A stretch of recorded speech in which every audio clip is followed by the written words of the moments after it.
Hello everyone, welcome to my YouTube channel. So let's start the pending questions of the chapter 4.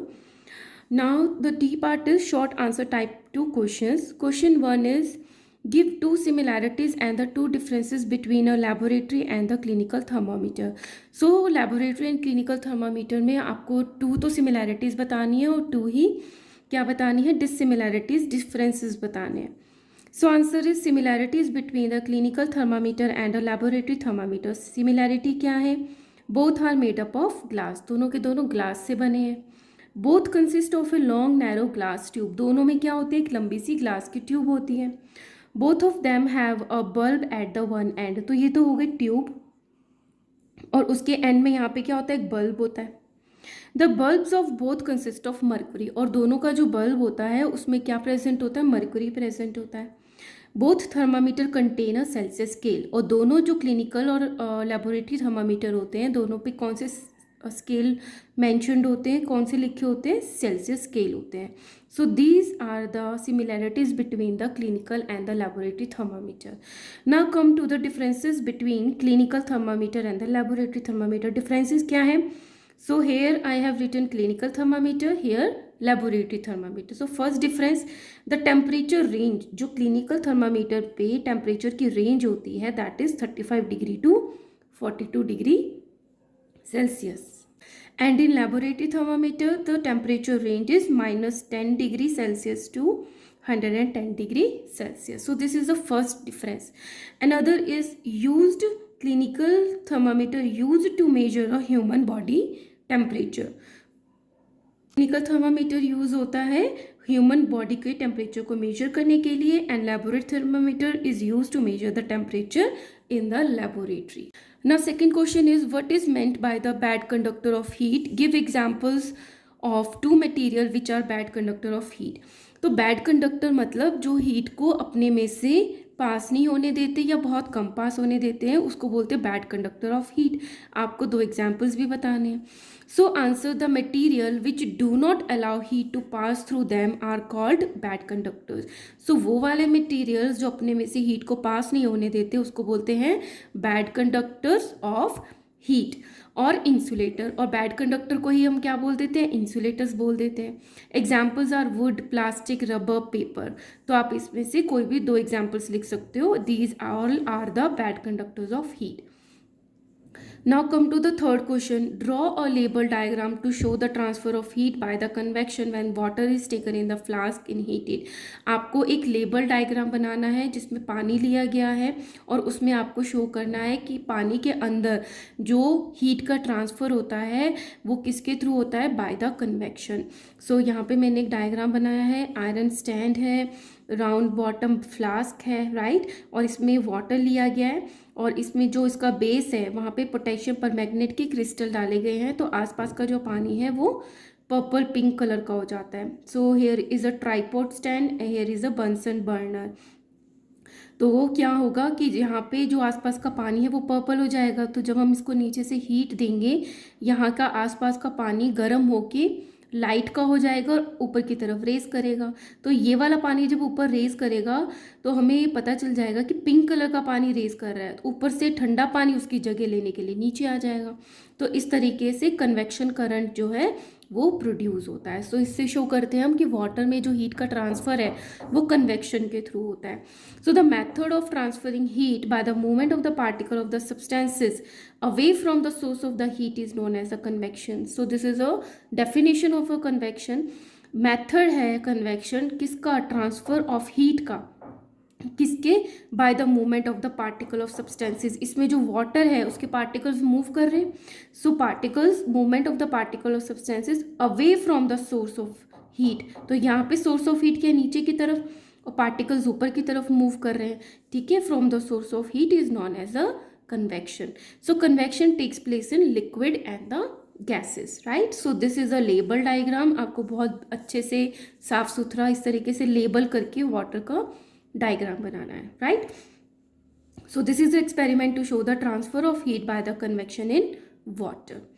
Now come to the fourth question. How is radiation different from conduction and convection for the transfer of heat? आपको ये explain करना है कि जो radiation है वो किस तरीके से कंडक्शन और कन्वेक्शन से डिफरेंट है in the transfer of heat. So answer is radiation is different from convection and the conduction because radiation is heat transfer through a light and does not require a medium. So हमने radiation में क्या देखा था, radiation होता है जो सन से अर्थ की तरफ हीट आती है ना.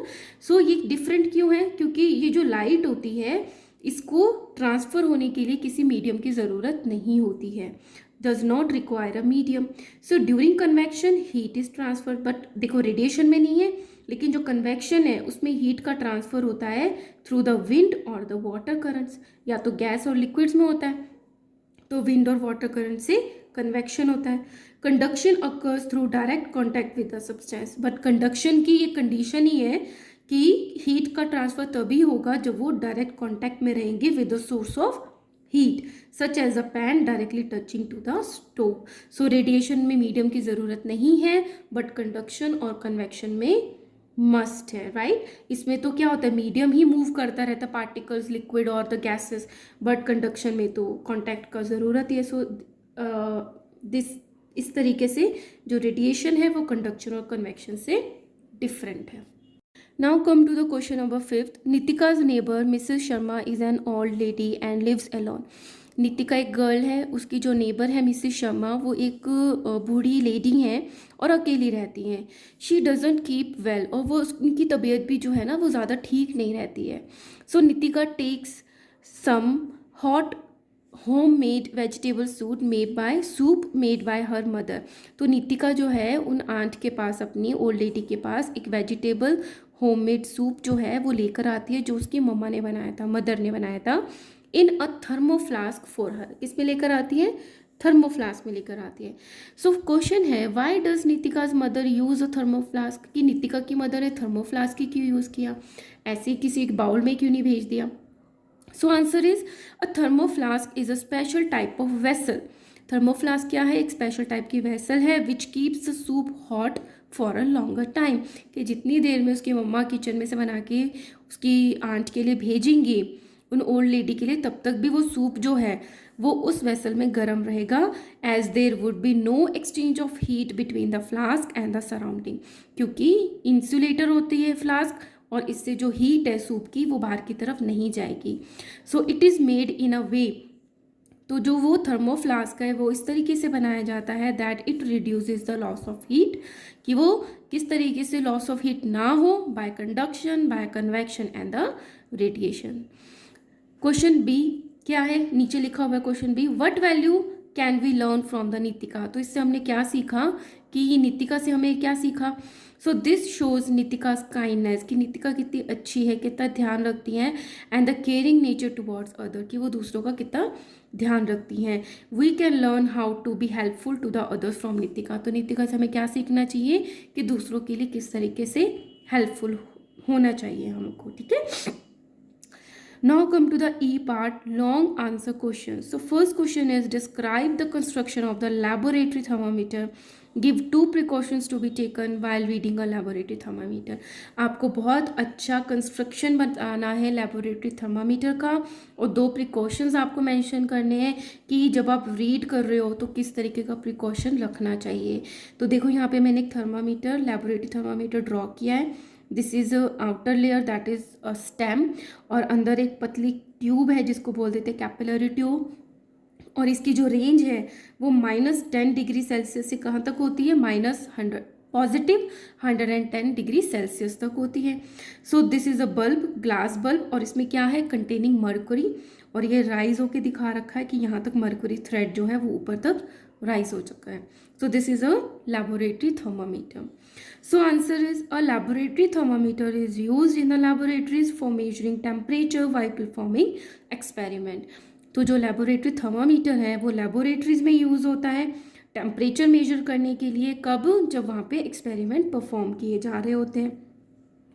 It consist of a very fine capillary tube. इसमें क्या होती है, एक बहुत ही पतली सी कैपिलरी ट्यूब होती है, protected by a thick glass tube, और जिसके ऊपर थिक ग्लास ट्यूब होती है, called the stem of the thermometer. इसको कैपिलरी ट्यूब को ये कवर करती है, स्टेम, ठीक है. The lower and of the capillary tube is converted into a glass bulb. तो जो कैपिलरी ट्यूब का लोअर एंड है वो ग्लास ट्यूब में कन्वर्ट होता है, फिल्ड विद द मर्क्यूरी, और इसमें क्या फिल्ड होता है, mercury. And the upper end of the tube is sealed, और इसकी जो अपर एंड होता है वो यहाँ पे सील्ड होता है, बंद होता है। The stem is marked in degree Celsius और द फ़ारेनहाइट। तो ये या तो इसकी स्टेम पे डिग्री सेल्सियस स्केल मैंशनड होगा या फ़ारेनहाइट होगा। The commonly use thermometer have a range from, जो कॉमनली लेबोरेटरीज में यूज़ होते हैं उनकी जो रेंज होती है वो -10 degree Celsius to 110 degree Celsius होती है। So when the thermometer is in a contact with the hot body the mercury in the capillary tube expand. तो जब हम इस लेबोरेटरी थर्मामीटर को किसी हॉट चीज़ में रखते हैं तो ये जो मर्क्यूरी होता है ये गर्म होकर क्या हो जाता है, एक्सपैंड करता है और ऊपर की तरफ राइज करने लग जाता है, and rises up. When the thermometer is in contact with the cold body, अब वही जो थर्मामीटर है किसी ठंडी चीज़ के कॉन्टैक्ट में आएगा, the mercury in the capillary tube contracts and the fall down. तो जो मर्क्यूरी है वो क्या हो जाएगा, कॉन्ट्रैक्ट करेगा, पहले एक्सपेंडेड था अब कॉन्ट्रैक्ट करेगा और नीचे की तरफ फॉल डाउन हो जाएगा। Now precautions while using laboratory thermometer are, क्या प्रिकॉशंस यूज़ करने चाहिए। Number 1, keep the thermometer in an upright position, मतलब ऐसे सीधा अपराइट पोजिशन में होना चाहिए, ऐसे, ठीक है। Second is make sure that the bulb of the thermometer does not touch the bottom or the side of the container। तो अगर कोई कंटेनर लिया है जिसमें आप इस तरीके से थर्मामीटर रख रहे हो तो ना तो वो उस जो लिया है आपने कोई भी चीज़ ली है कंटेनर, ना तो उसके साइड में टच होना चाहिए उसका जो बल्ब है थर्मामीटर, ना ही बॉटम में। So these are the 2 precautions should be taken while using a laboratory thermometer. Now come to the second question, give reasons of the following. आपको रीजंस बताने हैं। Number 1, cooking utensils are made up of metals. Why cooking utensils are made up of metal. अब तक तो आपको पता चल गया होगा क्यों, क्योंकि मेटल्स क्या होते हैं, गुड कंडक्टर ऑफ हीट होते हैं और हमें कुकिंग यूटेंसिल्स में हीट ही चाहिए होती है ना। So all metals are excellent conductor of the heat, this allow the heat to readily travel through them, ताकि जो नीचे से आग आ रही है, हीट मिल रही है, वो पूरे में फैल जाए। As a result, metals are used to make cooking utensils since they are effective heat conductors, क्योंकि वो अच्छे से हीट को कंडक्ट करते हैं। For example copper, iron and steel. So this is the answer. Another question is why pressure cooker is provided with a bakelite handle। जो pressure cooker होते हैं आप उसका हैंडल देखोगे तो वो बैकेलाइट प्लास्टिक से बना होता है ना। तो ऐसा क्यों होता है, क्योंकि हमें पता है बैकेलाइट प्लास्टिक है, it is a bad conductor of heat. तो जो कुकर गर्म है, गैस पे रखा हुआ है, तो हीट का ट्रांसफ़र हमारे हैंड पे नहीं होगा जब उसको होल्ड करेंगे। So bakelite, a kind of the hard plastic, is use to make handles of the pressure cooker and the cooking utensils to protect our hands from the heat while cooking because they are insulator. क्योंकि bakelite क्या है, insulator है, bad conductor of heat है। It helps in holding the handle without experiences the heat from the cooker. Right? Now come to the another question. Why air conditioned building have a double walled windows? मतलब जो air conditioned होती है, जो ठंडी रहती है, air conditioned है buildings, उनकी जो वॉल्स होती हैं वो डबल वॉल्ड क्यों होती हैं। डबल वॉल का क्या मतलब है, इस तरीके से 2 वॉल्स हैं, अब 2 वॉल्स के बीच में क्या होगी, एयर जो है वो ट्रैप हो जाएगी, और एयर क्या होती है, बैड कंडक्टर ऑफ हीट होती है, तो बाहर से हीट जो है वो अंदर नहीं आ पाएगी, है ना। और जो एयर कंडीशन बिल्डिंग है वो कैसी रहेगी, ठंडी रहेगी। सो air condition building have double wall window so that air got trapped in between the space of the double wall, ताकि एयर जो है दोनों वॉल्स के बीच में ट्रैप हो जाए। As air is the bad conductor of heat, it does not allow the heat to enter in the air conditioned building। तो वो क्या करती है, एयर को अंदर नहीं आने देती। Now D part is why false ceilings keep the room warm during winters। की जो false ceilings होती हैं वो किस तरीके से विंटर्स में रूम को ठंडा करती हैं। अगेन सेम आंसर कि अगर ये हमारी रूफ है उसके नीचे हमने फॉल्स सीलिंग लगवा दी है तो इसके बीच में एयर ट्रैप हो जाएगी, and air is a bad conductor of heat. तो अगर हम रूम में हीटर जला रहे हैं तो इसकी जो हीट है वो बाहर की तरफ एस्केप नहीं होगी, ठीक है। So as air is present in between the 2 ceilings and air is a bad conductor of heat, it does not allow the heat to escape through which keeps the room warm during the winters. So this is a answer. E part is asbestos sheets are preferred over iron sheet for roofing। जैसे घर बनते हैं तो घरों के ऊपर कह रहे हैं कि जो रूफ बनती है तो वो एस्बेस्टोस की प्रेफर करते हैं as compare to the iron sheets. Why? So answer is asbestos is an insulator so keeps the room warm during the winter. Asbestos क्या है? एक इंसुलेटर है। तो इंसुलेटर क्या करते हैं? जो घर के अंदर हीट होती है उसको बाहर की तरफ एस्केप नहीं होने देते, राइट? तो इससे घर क्या रहते हैं? गर्म रहते हैं during the winters and cool during the summers, क्योंकि जो एस्बेस्टोस है वो बाहर की हीट को भी अंदर नहीं आने देती during summers. So that's why asbestos sheets are preferred over iron sheets, क्योंकि आयरन शीट्स तो मेटल्स हैं, ये एब्जॉर्ब भी ज़्यादा करती हैं, कंडक्टर हैं हीट के, और एस्केप भी ज़्यादा करती हैं, तो ना ठंड में काम आएंगी ना गर्मी में। Now third, draw the label diagram of a thermoflask, answer the following. ये थर्मोफ्लास्क का लेबल डायग्राम है और कुछ क्वेश्चंस पूछे हैं, उसका आंसर गिवन है। तो इसमें क्या ड्रॉ किया गया है? ये फ्लास्क है, इसकी डबल वॉल बना दी गई है, ठीक है, double walled bottle. So these are cork, this is a metal case, बाहर वाला है metal case, this is a plastic stopper and this is a plastic cap. तो इस तरीके से आपको थर्मोफ्लास्क को का लेबल डायग्राम बनाना है।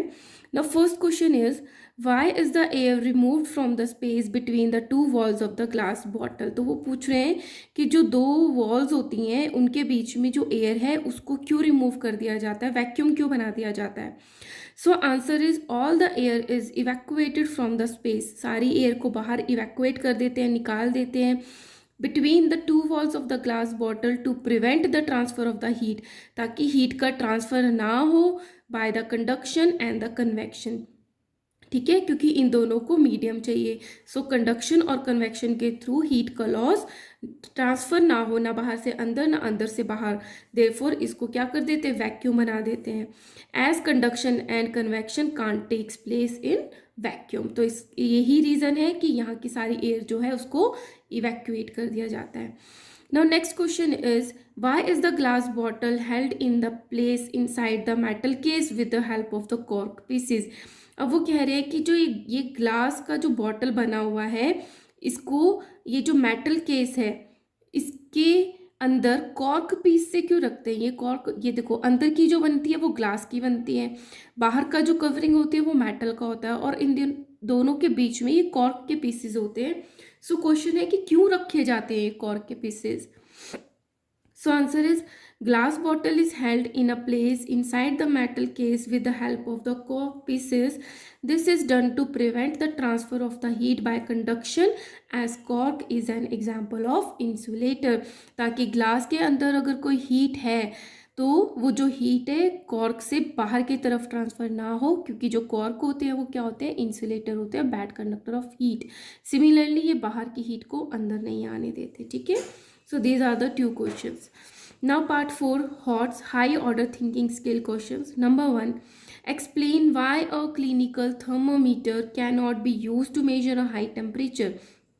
सो हम क्लिनिकल थर्मामीटर को बहुत हाई टेम्परेचर मेजर करने के लिए क्यों नहीं यूज़ कर सकते। So answer is a clinical thermometer cannot be use to measure high temperature because it is use to measure only human body temperature. अब क्या है, ये क्लिनिकल थर्मामीटर है जो क्लिनिक में यूज़ होता है, तो ये किसके लिए प्रेफर यूज़ होता है? ह्यूमन बॉडी के लिए। Which varies over a short range, जिसकी जो रेंज होती है मेजर करने की वो बहुत शॉर्ट होती है, that is 35 degree Celsius to 42 degree Celsius. It means ये इतनी रेंज को ही मेजर कर सकता है, इससे कम या इससे ज़्यादा को ये मेजर नहीं कर सकता। The clinical thermometer will not show temperature beyond the range of 42 degree Celsius. अब हाई टेम्परेचर की बात हो रही है तो ये 42 डिग्री सेल्सियस से ज़्यादा ये बता ही नहीं सकता है कि कितना टेम्परेचर है। That's why clinical thermometer cannot use to measure a high temperatures. Second question is a person has a white shirt and a black shirt. Which shirt will make him more comfortable in the winters or summers? Give reasons for your answer। एक person है, उसके पास 2 shirts हैं, एक है white और एक है black, तो कौन से सीजन में उसको क्या पहनना कंफर्टेबल रहेगा इन विंटर्स और समर्स, और उसके लिए एक्सप्लेनेशन देना है। So answer is in winter black clothes will make him more comfortable, कि जो ब्लैक क्लोथ्स अगर वो पहनेगा तो उसको विंटर्स में ज़्यादा कंफर्टेबल लगेगा। Why? Because black colour is a good absorber of heat, तो ये हीट को ज़्यादा अच्छे से एब्जॉर्ब करेगा और हमारी बॉडी कैसी लगेगी उस पर्सन को? वार्म लगेगी। And the white is a good reflector of heat and will be more comfortable to be worn on summer season. अब जो वाइट है, ब्राइट कलर्स होते हैं, वो क्या होते हैं, गुड रिफ्लेक्टर्स होते हैं। तो जितनी भी गर्मी उसके पास आ रही होगी वो ज़्यादा क्या हो जाएगी, रिफ्लेक्ट हो जाएगी और उसको ज़्यादा कंफर्टेबल लगेगा। That's why a black clothes should be wear in winters and the white clothes should be wear in summers. Now next question is, why is water not used instead of mercury in the thermometer when it is easily available to us? So बहुत अच्छा question है कि water हमें इतना easily available होता है तो हम क्यों थर्मामीटर में मरकरी को यूज़ करते हैं, क्यों हम वाटर को यूज़ नहीं कर सकते, है ना। क्योंकि मरकरी तो बहुत एक्सपेंसिव भी है और टॉक्सिक भी है, उसकी बहुत केयर भी करनी पड़ती है। So answer is, for a thermometer we need a liquid which properly expends.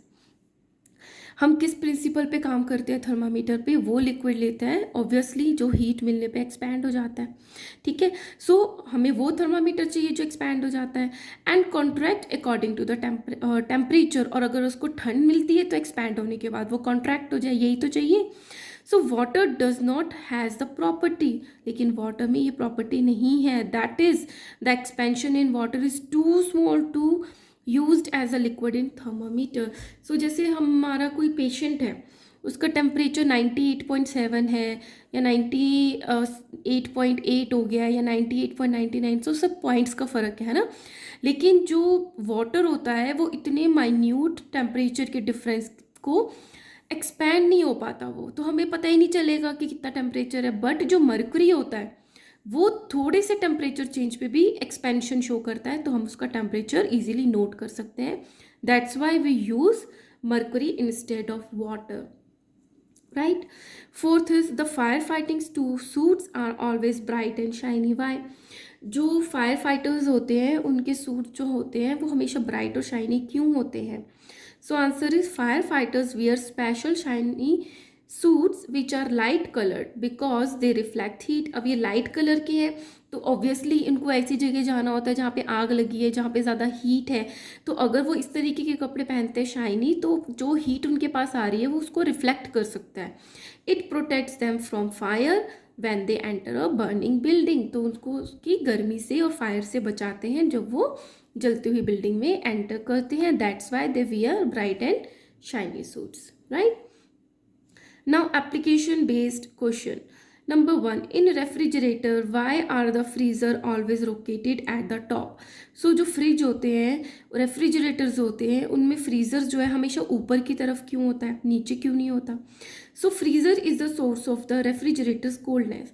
तो अभी ये बात हो रही है सिंगल, जैसे पहले फ्रिज होते थे जो उसके अंदर ही एक ही डोर होता था, ऊपर फ्रीज़र होता था और नीचे जो कूलिंग के लिए हम सब्जी वगैरह रखते हैं वो रखते थे, cold storage. So freezer is the source of refrigerator, तो इस रेफ्रिजरेटर का कोल्डनेस का सोर्स ही क्या था, रेफ्रिजरेटर था, freezer. So when the freezer is placed on the top, अगर फ्रीजर टॉप पे प्रेजेंट करते हैं, हम प्लेस करते हैं, the cold air produce from it denser, तो यहाँ पे जो ठंडी एयर प्रोड्यूस हुई, बनी, तो वो कैसी होती है, हैवी होती है, डेंसर होती है। Then the warm air in the bottom, नीचे क्या होती है, वार्म एयर होती है। So cold air being dense sinks down, तो ऊपर की एयर जब डेंस हो जाएगी तो नीचे की तरफ आ जाएगी। And the warm air is forced to rise up, तो वार्म एयर तो लाइट हो जाएगी और राइज अप हो जाएगी। So when the warm air rises up it gets colder, तो यहाँ से जो गर्म हवा ऊपर जाएगी वो भी क्या हो जाएगी, ठंडी हो जाएगी, है ना। Rises up and gets colder in the freezer. This is the principle of the uniform cooling of the single compartment refrigerator. So ठंडी हवा नीचे आती रहेगी और गर्म हवा इस तरीके से ऊपर जाती रहेगी, तो इस सिंगल कंपार्टमेंट वाला जो रेफ्रिजरेटर है वो ऐसे ही ठंडा रहेगा, ठीक है। Now last question is, why do mud houses with the thatched roof keep cool in summers and the warm in winters? कि जो मड हाउसेज होते हैं उसमें जो थैश्ड रूफ होती हैं वो समर में ठंडी और विंटर्स में गर्म कैसे रहती हैं?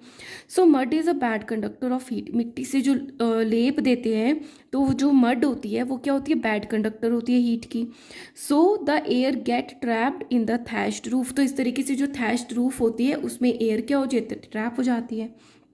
इन summers the heat from the outside is not allowed to flow in. जब बैड कंडक्टर है, एयर भी आ गई है उसमें, ट्रैप हो गई है, तो एयर जो है, हीट जो है, वो आउटसाइड से अलाउ ही नहीं होती कि वो अंदर की तरफ फ्लो कर पाए। हैंस इट कीप्स कूल, इसलिए हमें अंदर मड हाउस में ठंडा लगता है। Similarly in the winters the heat from the inside does not flow out as it is a bad conductor of heat and it keeps the house warm. So ultimately आपको ये चीज़ें ही समझनी है, क्या चीज़ ठंडी करती है, क्या चीज़ गर्म करती है, किस तरीके से आपको आंसर देना है.